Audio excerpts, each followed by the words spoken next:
Halo teman-temanku semua, jumpa lagi bersama kami kelompok 4. Oke, tanpa berpanjang lebar, dalam pembahasan materi PPKN kali ini, kita diberi kesempatan untuk membahas suatu bab, yaitu dinamika persatuan dan kesatuan dalam konteks Negara Kesatuan Republik Indonesia. Mungkin teman-teman bertanya-tanya sih ya, apa sih yang dimaksud dengan materi yang akan dibawakan mereka? Ada apa aja sih? Oke, sebelum kita mulai, alangkah baiknya teman-teman siapkan cemilan dan duduk yang nyaman dulu ya. Jangan lupa untuk dirangkum. A. Hakikat Negara Kesatuan Republik Indonesia. 1. Konsep Negara Kesatuan atau Unitarisme. Negara kesatuan sering juga disebut sebagai negara unitaris, unity, yaitu negara tunggal satu negara yang monosentris, berpusat satu, terdiri hanya satu negara, satu pemerintahan, satu kepala negara, satu badan legislatif yang berlaku bagi seluruh wilayah negara. Hakikat negara kesatuan yang sesungguhnya adalah kedaulatan tidak terbagi-bagi, baik keluar maupun ke dalam, dan kekuasaan pemerintahan pusat tidak dibatasi. Negara kesatuan mempunyai dua sistem, yaitu sentralisasi dan desentralisasi. Dalam sistem sentralisasi, semua hal diatur dan diurus oleh pemerintah pusat, sedangkan daerah hanya menjalankan perintah dan peraturan dari pemerintah pusat. Dan dalam sistem desentralisasi, daerah diberi kekuasaan untuk mengatur rumah tangganya sendiri, otonomi swatantra. 2. Karakteristik Negara Kesatuan Republik Indonesia.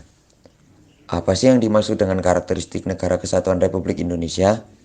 Oke, pasal-pasal UUD NRI tahun 1945 telah memperkukuh prinsip NKRI dan tidak sedikitpun mengubah NKRI menjadi negara federal. Karakteristik NKRI juga dapat dipandang dari segi kewilayahan. Dalam pasal 25A UUD NRI tahun 1945 menentukan bahwa Negara Kesatuan Republik Indonesia adalah sebuah negara kepulauan yang berdiri Nusantara, dengan wilayah yang batas-batas dan hak-haknya ditetapkan oleh undang-undang. Yang ke B, Persatuan dan Kesatuan Bangsa Indonesia dari masa ke masa. Persatuan dan kesatuan bangsa yang menjadi modal utama untuk mempertahankan NKRI ternyata tidak selamanya berdiri kokoh. Berikut ini akan dipaparkan dinamika persatuan dan kesatuan bangsa dari masa ke masa. Pembahasan difokuskan kepada kondisi politik, ketatanegaraan, serta contoh gerakan-gerakan yang merongrong persatuan dan kesatuan bangsa. Yang pertama, Persatuan dan Kesatuan Bangsa pada masa Revolusi Kemerdekaan 18 Agustus 1945 sampai dengan 27 Desember 1945. Dalam periode ini, yang dipakai sebagai pegangan adalah Undang-Undang Dasar 1945. Akan tetapi dalam pelaksanaannya, belum dapat dijalankan secara murni dalam konsekuen. Pasal 4 Aturan Peralihan Undang-Undang Dasar secara langsung memberikan kekuasaan yang teramat luas kepada Presiden. Dalam Undang-Undang Dasar 1945 mencantumkan 2 ayat aturan tambahan yang menegaskan bahwa a. Dalam 6 bulan sesudah berakhirnya peperangan Asia Timur Raya, Presiden Indonesia mengatur dan menyelenggarakan segala hal yang ditetapkan dalam Undang-Undang Dasar ini. B. Dalam 6 bulan setelah Majelis Permusyawaratan Rakyat dibentuk, majelis itu bersidang untuk menetapkan Undang-Undang Dasar. Periode ini juga ditandai dengan munculnya gerakan-gerakan separatis, yaitu sebagai berikut. A. Pemberontakan Partai Komunis Indonesia atau PKI Madiun 1948. B. Gerakan Darul Islam atau Tentara Islam Indonesia di daerah Jawa Barat. 2. Persatuan dan Kesatuan Bangsa pada masa Republik Indonesia Serikat 27 Desember 1949 sampai dengan 17 Agustus 1950.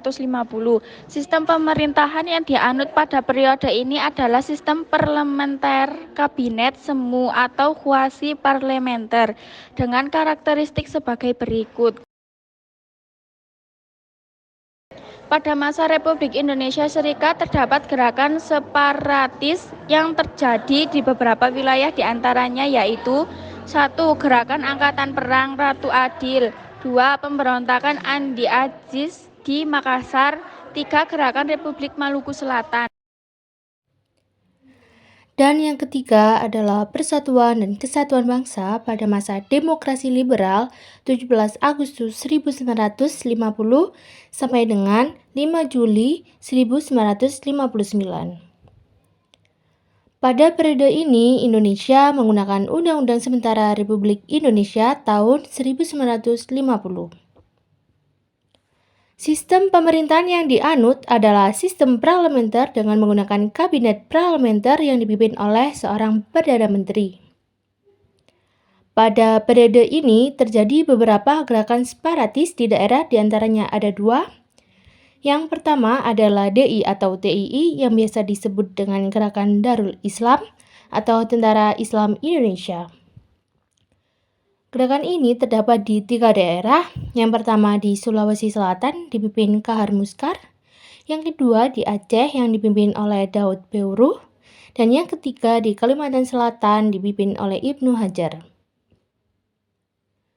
Yang kedua, pemberontakan PRRI atau Pramesta. Pemberontakan ini diakibatkan karena adanya hubungan yang kurang harmonis antara pemerintah pusat dan pemerintah daerah. Persatuan dan Kesatuan Bangsa pada masa Orde Lama 5 Juli 1959 sampai dengan 11 Maret 1966. Dekret Presiden tanggal 5 Juli 1959 telah membawa kepastian di negara Indonesia, negara kita, kembali menggunakan Undang-Undang Dasar 1945 sebagai konstitusi negara yang berkedudukan sebagai asas penyelenggaraan negara. Yang kelima yaitu Persatuan dan Kesatuan pada masa Orde Baru 11 Maret 1966 sampai dengan 21 Mei 1998. Kepemimpinan Presiden Soekarno dengan demokrasi terpimpinnya akhirnya jatuh pada tahun 1966. Jatuhnya Soekarno menandai berakhirnya masa Orde Lama dan digantikan oleh kekuatan baru yang dikenal dengan sebutan Orde Baru, dipimpin oleh Soeharto.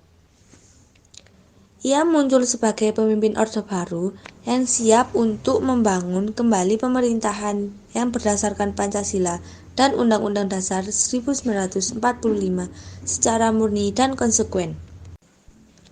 Beberapa penyimpangan konstitusional yang paling menonjol pada masa pemerintahan Orde Baru sekaligus menjadi kelemahan sistem pemerintahan Orde Baru adalah sebagai berikut. A. Bidang ekonomi. Penyelenggaraan ekonomi tidak didasarkan pada pasal 33 Undang-Undang Dasar 1945. B. Bidang politik. Kekuasaan berada di tangan lembaga eksekutif. Presiden sebagai pelaksana undang-undang kedudukannya lebih dominan dibandingkan dengan lembaga legislatif. C. Bidang hukum. Perundang-undangan yang mempunyai fungsi untuk membatasi kekuasaan presiden kurang memadai sehingga kesempatan ini memberi peluang terjadinya praktik KKN dalam pemerintahan. Dan yang terakhir, terdapat Persatuan dan Kesatuan pada masa reformasi periode 21 Mei 1998 sampai dengan sekarang. Periode ini disebut juga era reformasi. Gejolak politik di era reformasi semakin mendorong usaha penegakan kedaulatan rakyat dan bertekad untuk mewujudkan pemerintahan yang bersih dari korupsi, kolusi, dan nepotisme yang menghancurkan kehidupan berbangsa dan bernegara. Pemerintah konstitusional bercirikan bahwa konstitusi negara itu berisi sebagai berikut. Sekian presentasi dari kelompok kami. Apabila ada kesalahan, mohon dimaafkan. Apabila ada pertanyaan, jangan ditanyakan. Wassalamualaikum warahmatullahi wabarakatuh.